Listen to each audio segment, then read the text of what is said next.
नमस्कार दोस्तों, आज हम बिहार की 50 बड़ी खबर जानेंगे बस 10 मिनट में। लेकिन आप वीडियो देखने से पहले चैनल को सब्सक्राइब कर लें ताकि हमेशा आपको हमारी वीडियो मिलती रहे। वैशाली से बड़ी खबर है, जहां घर के पास खड़े युवक पर अज्ञात बदमाशों ने ताबड़तोड़ फायरिंग कर दी।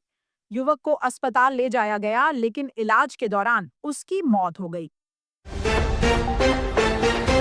पटना में दिन दहाड़े बड़ी वारदात हुई। बाइक सवार अपराधियों ने ज्वेलरी शॉप से 15 लाख रुपए के गहने लूट लिए। पुलिस अब सीसीटीवी फुटेज खंगाल रही है। मुजफ्फरपुर में साइबर ठगों के गिरोह का पर्दाफाश हुआ। ये ठग विदेशों में कॉल सेंटर चलाकर करोड़ों रुपए का फ्रॉड कर रहे थे। औरंगाबाद में जमीन विवाद को लेकर दो पक्षों में गोलीबारी हो गई।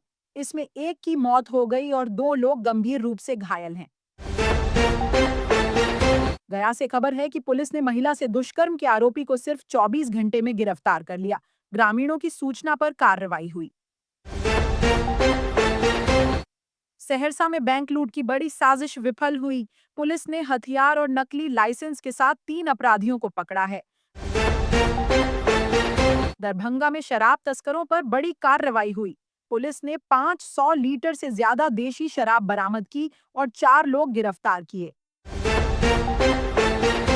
भागलपुर में एटीएम काटकर 12 लाख रुपए उड़ाने वाले गिरोह के 2 सदस्य गिरफ्तार हुए हैं। बाकी अपराधी अब भी फरार हैं। सीवान से खबर है कि ट्रक ड्राइवर की हत्या कर शव खेत में फेंक दिया गया। पुलिस लूट की आशंका जता रही है। मधुबनी में एक कारोबारी को नकाबपोश बदमाशों ने 10 लाख की रंगदारी मांगी। नहीं देने पर जान से मारने की धमकी दी गई है। मुख्यमंत्री नीतीश कुमार ने बड़ा ऐलान किया है। उन्होंने कहा कि आने वाले 5 साल में 1 करोड़ युवाओं को नौकरी दी जाएगी। पटना में राजस्व महाअभियान की शुरुआत हुई है। इसके तहत लोग घर बैठे जमीन और जमाबंदी से जुड़ी सुविधाएं ले सकेंगे। शिक्षा विभाग ने ग्रामीण क्षेत्रों में 5,000 स्मार्ट क्लासरूम बनाने की घोषणा की है। इससे बच्चों को डिजिटल शिक्षा मिलेगी। स्वास्थ्य विभाग ने हर प्रखंड में मॉडल अस्पताल बनाने की योजना शुरू की है। इससे आम लोगों को बेहतर इलाज मिलेगा। बिजली विभाग ने दावा किया है कि अगले 2 साल में पूरे बिहार में 24 घंटे बिजली उपलब्ध होगी। जल जीवन हरियाली योजना के तहत 10 लाख घरों तक शुद्ध पेयजल पहुंचाने का लक्ष्य रखा गया है। पटना मेट्रो परियोजना पर तेजी से काम चल रहा है और अधिकारियों का कहना है कि पहला चरण इसी साल अगस्त तक पूरा कर लिया जाएगा। दरभंगा एआईएम्स में नए सुपर स्पेशलिटी विभाग की शुरुआत हुई। अब यहां हृदय और कैंसर रोगियों का इलाज भी होगा। कृषि विभाग ने किसानों को 70% सब्सिडी पर बीज देने की नई योजना शुरू की है। शिक्षा विभाग ने 50,000 शिक्षकों की बहाली प्रक्रिया भी शुरू कर दी है।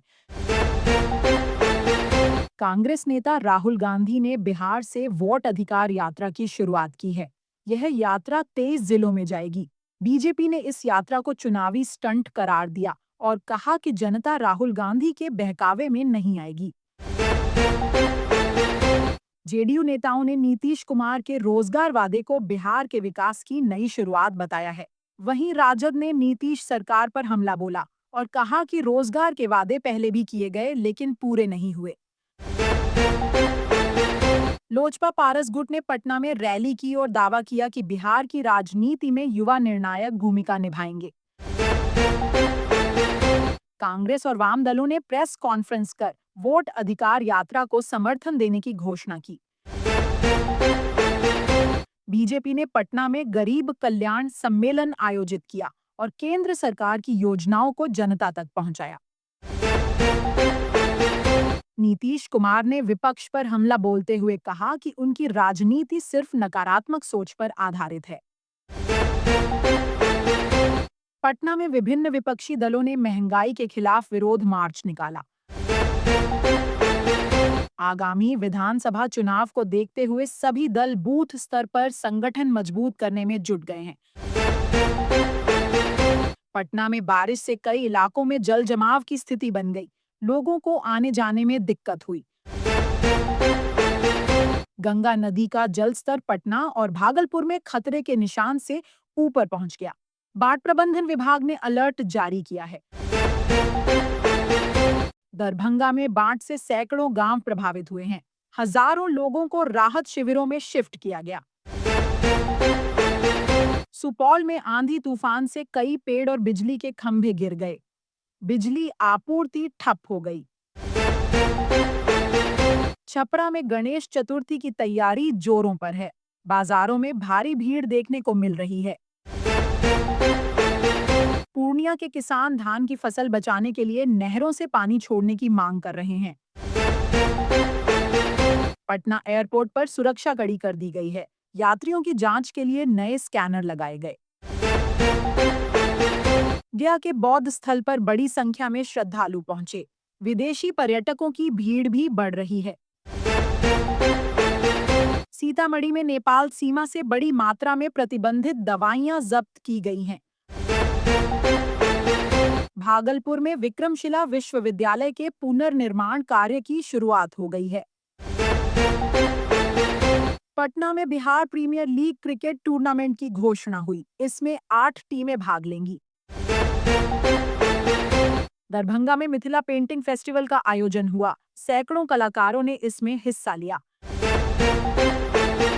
बिहार की कबड्डी टीम ने राष्ट्रीय चैंपियनशिप में शानदार प्रदर्शन किया है। पटना में योगा कैंप का आयोजन हुआ, जिसमें हजारों लोगों ने भाग लिया। बीपीएसएससी ने 69वीं मुख्य परीक्षा का रिजल्ट जारी कर दिया है। पटना यूनिवर्सिटी में नए कोर्स शुरू होने जा रहे हैं।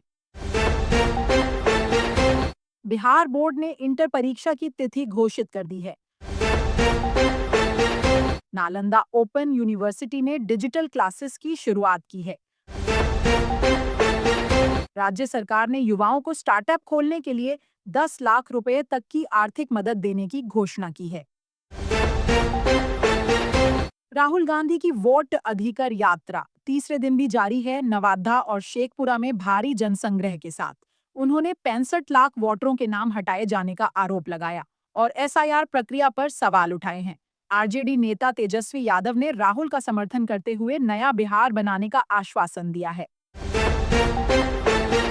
बिहार पुलिस में ड्राइवर कांस्टेबल की भर्ती 4,361 पद के लिए सीएसबीसी का ऑनलाइन आवेदन आज यानी 20 अगस्त को समाप्त हो रहा है। बिहार कैबिनेट ने सरकारी भर्ती परीक्षाओं में पूर्व परीक्षा शुल्क केवल 100 रुपये और मुख्य परीक्षा शुल्क पूरी तरह से मुक्त रखने का निर्णय लिया है। साथ ही राजगीर और वैशाली में 5 सितारा रिजॉर्ट बनाने की भी मंजूरी दी गई है।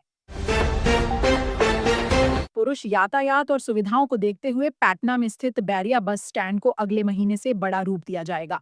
इसमें 114 बसों के लिए यार्ड, फ्यूल स्टेशन, शॉप और बेबी केयर सहित आधुनिक सुविधाएं शामिल होंगी। यह project art of fuel station के नाम से जाना जाएगा। दक्षिण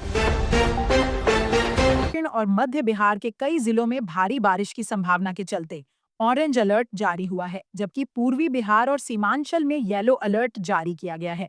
मौसम विभाग ने लोगों से सतर्क रहने और बेहतर सावधानी बरतने की सलाह दी है। तो ये थी बिहार की आज यानी 20 अगस्त 2025 की 50 बड़ी खबरें। अपराध, योजनाएं, राजनीति, सामान्य खबरें, खेल और शिक्षा से जुड़ी। हम आप तक हर दिन इसी तरह बिहार की बड़ी खबरें लेकर आते रहेंगे। फिलहाल मुझे दीजिए अनुमति। धन्यवाद। नमस्कार।